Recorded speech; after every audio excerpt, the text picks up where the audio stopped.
As per Harvard Business Review, 80% of the average workday is spent on little to no value tasks. And only 17% people track their time. And those who do are 30% more productive as per Forbes. Now, here's the truth. Many people believe organization skills is all about keeping themselves and their work neat and tidy. However, they don't realize or acknowledge that applying organizational skills in the right way will do three things: increase productivity, increase their efficiency, and reduce stress levels to a significant level. Now, you tell me, how many of you agree that if you have organization skills, you are likely to meet deadlines, you're likely to look more structured and composed at work, likely to achieve more opportunities at work, and people are going to see you as a role model. Hi, this is your Priya Physio, and today we are going to talk about organizational skills. This is week 3 of Essential Skills for Physio Leaders.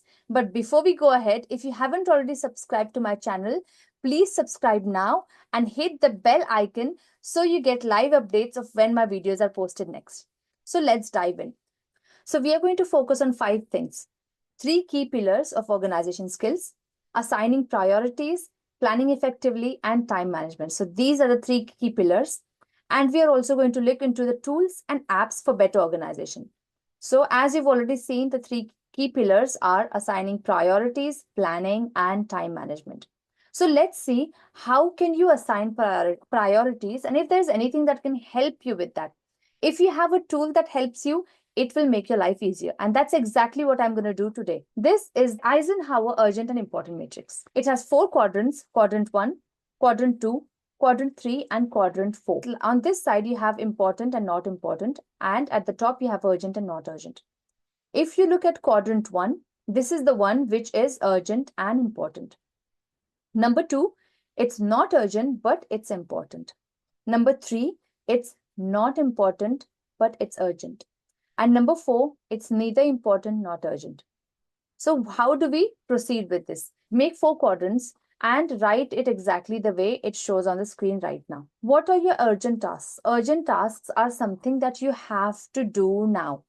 These are the tasks with deadlines or with consequences. So urgent and important. If I have to take 2 scenarios, one clinical, one leadership. In clinical scenarios, if you're working in a rapid response team, if you're working in a team on an acute ward, your clinical priorities and patient emergencies are something that will sit in your urgent and important part. If you're a healthcare leader and if you're responsible, for example, a serious incident occurs in your service or your area of work, then you will be the accountable person who is going to go and review the governance processes and set up the governance. That will come under urgent and important. If something is in quadrant 2, what do I mean by scheduling that? Tasks with unclear deadlines that contribute to long-term success. And mostly, this particular part is focused on your long-term growth. So your trainings, your strategies sit in this quadrant. So it's important but not urgent. But it is equally important to focus on quadrant 2 so they don't end up in quadrant 1 to add to your pressure. So it's important to schedule some time for this. Quadrant number 3 is delegation. Tasks that must get done, but don't require your skill set. What do I mean by that? If you're a clinical physiotherapist, and if you have a team with you of band 4s and band 3s, you have assessed a patient and you want that patient to be followed up once a week or twice a week with a specific exercise program, then you can delegate that particular task to your band 4s. And they will give you a weekly progress report of what is happening and whether you have to review. So you've delegated that task. Number 2 is leaders. Now, what can leaders do? And what type of tasks can they delegate? Any administrative task, especially you're lucky enough or fortunate enough to have an admin to help you. Number 1, scheduling your appointments, scheduling your patients, looking at your meeting minutes and organizing minutes and paperwork. So that is something that comes under administrative tasks. So if you're a leader and if you chair meetings regularly, your minuting could be delegated. All you have to do is chair a meeting, facilitate a meeting, and review your meeting minutes that are done. Last quadrant, it's neither urgent nor important. And I think that's the most important one that you should be aware of, because that's where your time is. If you can save time from this quadrant, then you can apply and utilize that time in all the other three quadrants. So this is usually the delete or eliminate section. What do you delete or eliminate? Is you delete your distractions. You avoid unnecessary tasks, especially at work. And the pro tip for this particular section is always schedule time for quadrant 2, which focuses on your long-term growth before quadrant 1 takes over. Agree? Type agree in the comment section now. Agree for assigning priorities. Just write that. This was about assigning priorities. I hope this helps you. Let's look at planning. Now, what does it mean by planning? We all do some sort of planning every now and then. But if you do a structured planning and if you know how exactly to do it, it will make your life a lot easier. So, 3 things. End of the day review, weekly review, and using a planner or calendar. What do I mean by end of the day review? List top 3 priorities for the day, for the following day, for next day. So write top 3 priorities that you have to focus on when it comes to tomorrow. You might have to readjust it, but today, as of today, you know these are the top 3 priorities. Okay. Number 2 is weekly review. What do I mean by weekly review? You have to reprioritize your goals after your week, at the end of your week. So you know what are the priorities for next week and what you've accomplished this week. Anything that's not been done on time, it will go on to next week. It's equally important as along with your end of the day review. And using a planner or calendar, especially if you're using Microsoft Outlook for your NHS mail or your work mail, then you have a work diary, work calendar, which is good if it is up to date. And not just up to date with your meetings, but up to date with your break times, up to date with your focus time. What is focus time? Focus time where you are going to focus time on reading, learning. Okay, that has to be in the diary. So your line manager is aware of what you're doing and where you are. Let's look at the SMART goals. Now, how do you break down your tasks? What exactly needs to be done? You have to be specific about that. So if you write your task list, you have to know what exactly is your role in that particular task. How are you going to measure your success? How will you track your progress, whether you've started or not? Is it achievable in the given deadline? If it is not, you'll have to take steps and get the deadline extended. Relevant, does this align with my goals? Your goals as per the weekly goals. Is it going to align with what you're doing? And time bound is when will I complete it? So that's the deadline you give to yourself. And usually give a deadline a day before. Don't leave it up to the last minute. If 12 o'clock is a deadline, don't leave it until 11:59 to do that task. And the pro tip for planning is plan buffers in your schedule for unexpected tasks. So exactly what I just said. Always remember, life is uncertain, work is uncertain too. You always have to allow buffers so that even if an issue comes up at work, you will still be able to meet the deadlines. And that's what is called as effective planning. After effective planning, let's go to time management. Very important. Okay. And something that people don't have, but also take for granted. Okay. That there's an irony here. So what can you do? How can you manage your time? Number 1, time blocking and batching. Number 2, the Pomodoro technique. I'm going to go into the details of that. So wait. Avoiding time wasters and learn to say no and delegate. The most difficult task every professional faces is saying no. You just feel you're being polite and kind by saying yes all the time. So time blocking and batching. What do I mean by that? Time blocking is block your time if you have to focus on something. Okay, focus on some. And what is batching? Batching is batch for similar sort of tasks. So example, if you have to make telephone calls and review your emails or go through your emails, set some time aside for that. It all depends on what your work is, how you like to work, and how critical your emails are. Plan your time throughout the day depending on how critical it is. If somebody works in EPRR, which is emergency planning and preparedness, then you will have to look through your emails. And if you're working virtually, then you have to look through your emails regularly. That is part of your task. It's your to do. Okay. It's your do now quadrant. Whereas if you're somebody who works more with patients and are out and about, then you always have to make sure that you touch base when you first start in the afternoon and in the evening. Depends on how you want to plan your work. You will know your work better than anyone else. And time blocking always helps with focusing. And that's where our second point on time management comes, which is Pomodoro. What is Pomodoro? So it's a technique where you have 25 minutes of focus sprints. So you have timers, you have Pomodoro timers.